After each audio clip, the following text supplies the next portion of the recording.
జై శ్రీమన్నారాయణ. శ్రీమద్భగవద్గీత 17వ అధ్యాయము శ్రద్ధాత్రయ విభాగయోగము 21వ శ్లోకము. యత్తు ప్రత్యుపకారార్థం ఫలం ఉద్దిశ్య వా పునః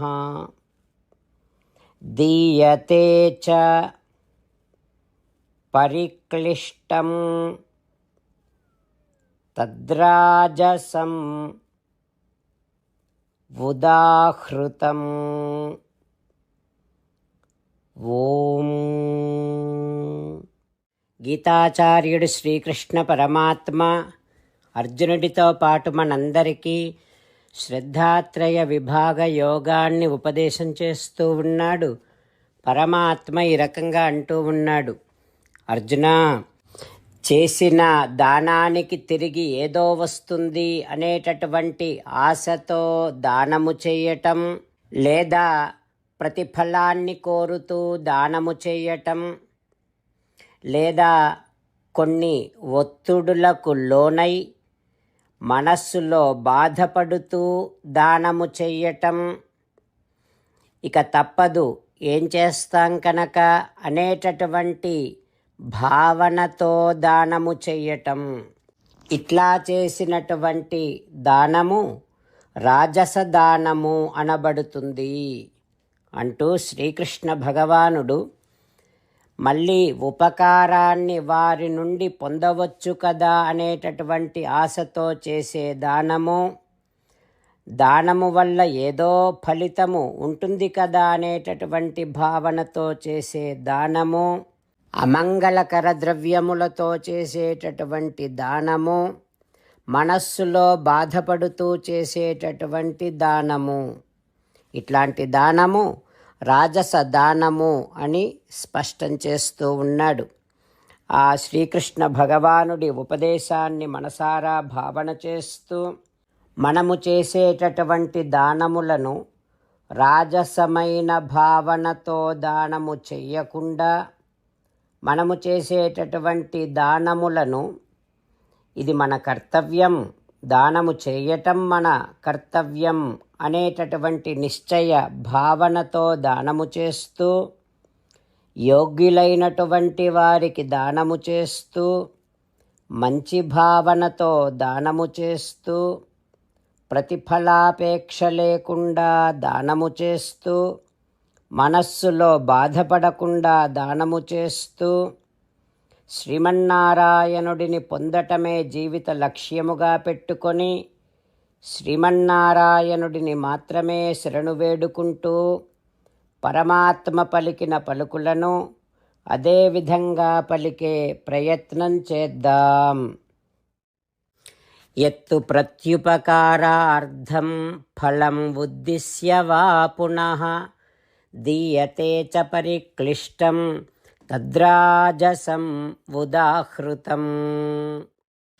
అంతేకాకుండా మనం ప్రతిరోజు శ్రీమన్నారాయణుడికి ఒక 8 పనులు చేస్తాం అని మాట ఇద్దాం. ఎందుకంటే శ్రీకృష్ణ భగవానుడు 18వ అధ్యాయములో 65 నుండి 70వ శ్లోకాల ద్వారా శ్రీమద్భగవద్గీత అంతటికీ సారభూతముగా మనకు 8 పనులు చేయమని చెప్పాడు. అలా చేస్తే చాలు, నేను మిమ్మల్ని అన్ని విధాలుగా రక్షిస్తా అని ప్రమాణపూర్వకముగా ప్రతిజ్ఞ కూడా చేశాడు. అందుకని శ్రీమద్భగవద్గీతను అంతటినీ విన్న తర్వాత అర్జునుడు కూడా చివరకు కరిష్యే వచనం తవ, కృష్ణ నువ్వు చెప్పినట్టే చేస్తా అని అన్నాడు. కనుకనే భగవానుడు అర్జునుడికి అన్ని విధాల విజయాన్ని అందించాడు. మనం కూడా ప్రతిరోజు శ్రీమన్నారాయణుడికి ఆ రకంగానే మాట ఇద్దాం. 8 పనులు చేస్తాం అని మనము మాట ఇస్తే అది అష్టాక్షరీ మహామంత్ర జపము చేసినటువంటి ఫలితాన్ని మనకు ప్రతిరోజు ఇస్తుంది. ఇట్లా మాట ఇవ్వటం కంటే గొప్ప పూజ, యజ్ఞము, తపస్సు మరొక్కటి లేనే లేదు.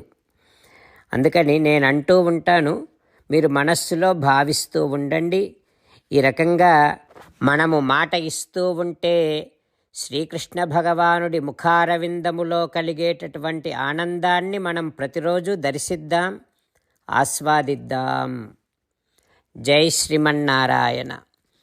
హో శ్రీమన్నారాయణ, నువ్వు చెయ్యమన్నట్టే నేను నిన్నే సంతతము ధ్యానము చేస్తూ ఉంటా. హో శ్రీమన్నారాయణ, నువ్వు చెప్పినట్టే నేను నీ భక్తుడిగానే ఉంటా. హో శ్రీమన్నారాయణ, నువ్వు చెయ్యమన్నట్టే నేను నా విధులను కర్తవ్యాలను నీ సేవగా నీ తృప్తి కోసమనే సక్రమంగా నిర్వర్తిస్తూ ఉంటా. హో శ్రీమన్నారాయణ, నువ్వు చెప్పినట్టే నేను నీవాడిని అనే మహావిశ్వాసముతో నీకే నమస్కరిస్తూ ఉంటా.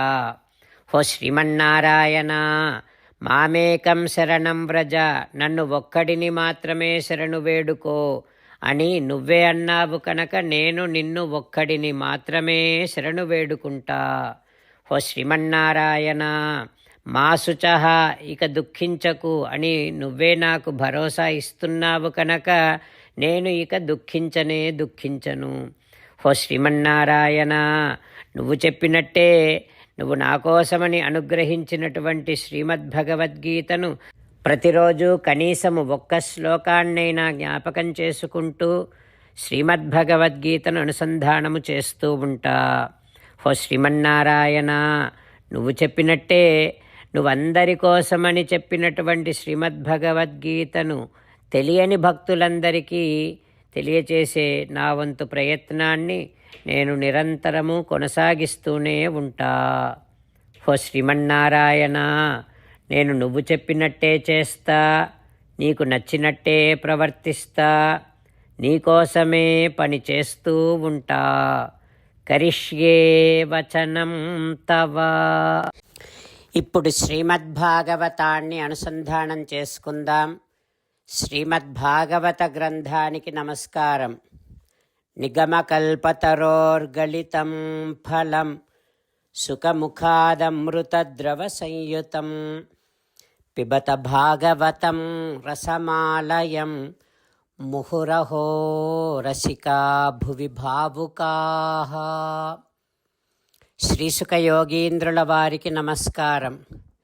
యం ప్రవ్రజంతమనుపేతముపేతకృత్యం ద్వైపాయనో విరహకాతర ఆజుహావ పుత్రేతి తన్మయతయా తరవోభినేదుః తం సర్వభూతహృదయం మునిమానతోస్మి. నరనారాయణులకు, చతుర్ముఖ బ్రహ్మకు, సరస్వతీదేవికి, వ్యాసమహర్షుల వారికి నమస్కారం. నారాయణం నమస్కృత్య నరం చైవ నరోత్తమం దేవీం సరస్వతీం వ్యాసం తతో జయం ఉదీరయేత్.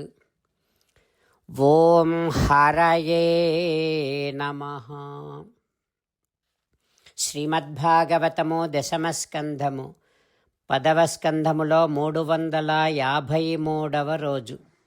సూత మహానుభావుడు శౌనకాది మహర్షులందరికీ ప్రవచనం చేస్తూ ఈ రకంగా చెబుతూ ఉన్నాడు. ఓ మహర్షులారా, శ్రీసుఖయోగీంద్రుల వారు పరీక్షిన్నరేంద్రుడికి శ్రీమద్భాగవతాన్ని ఉపదేశం చేస్తూ ఇలా చెబుతూ ఉన్నాడు. ఓ పరీక్షిన్నరేంద్ర, శ్రీకృష్ణుడు, బలరాముడు, ఇతర గోపబాలురు అందరితో కలిసి గోవులను మేపుకుంటూ బృందావనము నుండి చాలా దూరంగా వెళ్ళిపోయారు.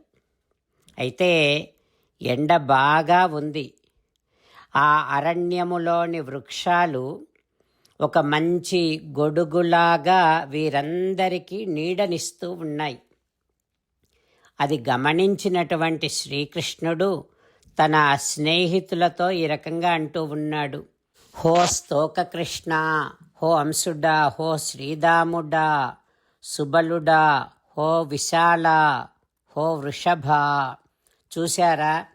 పశ్యత ఏతాన్ మహాభాగాన్ పరార్ధ ఏకాంత జీవితాన్.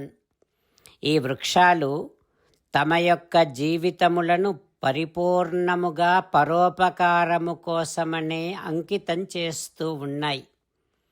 ఈ వృక్షాలు గాలిని, వానను, వేడిని, మంచును ఇవన్నింటినీ సహిస్తూ వాటి నుండి మనను రక్షిస్తూ ఉన్నాయి.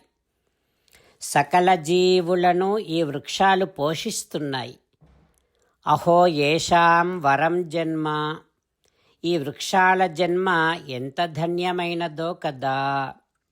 సుజనస్యేవ ఏషాం, ఈ వృక్షాల స్వభావము సజ్జనుల స్వభావాన్ని పోలి ఉంది. అపకారంబులు చేయవెవ్వరికిని ఉపకారంబులు చేయునర్ధులకున్ ఈ ఉర్వీజముల్ కంటిరే. ఓ స్నేహితులారా, ఈ వృక్షాలు ఎవ్వరికీ కీడు చెయ్యవు. ఎవరి జోలికి పోకుండా ఏకాంతముగా ఉంటాయి. పత్రములను, పుష్పములను, ఫలాలను, నీడను, చెక్కలను, ఇంకా సుగంధాలను, జిగురును, లేత చిగురును వీటన్నింటినీ కావలసినటువంటి వారికి ఇస్తూ పరోపకారం చేస్తూనే ఉంటాయి ఈ వృక్షాలు. ఓ మిత్రులారా, ఈ వృక్షములను ఆదర్శముగా తీసుకొని పరుల శ్రేయస్సు కోసమని, పరులకు శ్రేయస్సును కలుగచేసేటటువంటి కర్మలను చేయటమే ప్రతి జీవుడి కర్తవ్యం అంటూ శ్రీకృష్ణ భగవానుడు తన మిత్రులతో మాట్లాడుతూ ఉన్నాడు. ఆ తర్వాత ఏం జరుగుతుందో రేపు తెలుసుకుందాం. ఓం హరయే నమః. ఓం శ్రీకృష్ణ పరబ్రహ్మణే నమః. ఓం అస్మద్గురుభ్యో నమః. ముకుందమాల. కృష్ణో రక్షతు నో జగత్రయగురుః. కృష్ణం నమస్యామ్యహం. కృష్ణే నామరశత్రవో వినిహతాః. కృష్ణాయ తస్మై నమః. కృష్ణాదేవ సముత్థితం జగదిదం. కృష్ణస్య దాసోऽస్మ్యహం. కృష్ణే తిష్టతి విశ్వమేతదఖిలం. హే కృష్ణ సంరక్ష మాం. శ్రీమద్భగవద్గీత 17వ అధ్యాయము 21వ శ్లోకము. ఎత్తు ప్రత్యుపకారార్థం ఫలముద్దిశ్య వా పునః దీయతే చ పరిక్లిష్టం తద్దానం రాజసం స్మృతం. ఎత్తు ప్రత్యుపకారార్థం ఫలముద్దిశ్య వా పునః దీయతే చ పరిక్లిష్టం తద్దానం రాజసం స్మృతం. శ్రీమన్నారాయణ కరిష్యే వచనం తవ. సర్వం శ్రీకృష్ణార్పణమస్తు. జై శ్రీమన్నారాయణ.